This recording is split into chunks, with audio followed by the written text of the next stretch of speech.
கருவாடு அதை ஒன்று நிற்கலையா என்ன பண்ணி சென்னாங்க சொன்னீங்களா? நான் ஒரு 20 ரூபா பாக்கெட் மட்டும் வாங்கினேன் ஒரு நாள். செம்மையாக இருக்குது. 50 ரூபா 100 ரூபா கொடுத்துருவாங்க. ஏன் எப்படி வேணாம்? அதை சாப்பிட முடியாதுங்க.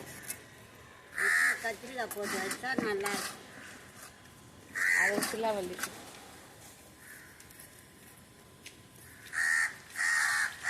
இப்போ எப்படி மீன் விலை கம்மியாயிடுச்சா? அதெல்லாம் சங்கரா மட்டை ரேட்டு தான். கொஞ்சம் 150 ரூபா, காமட்டை 150 ரூபா, இறா 200 ரூபா, நெத்திலி 160 ரூபா. அதெல்லாம் கொஞ்சம் கொஞ்சம் வாங்கின்னு வருவாங்க.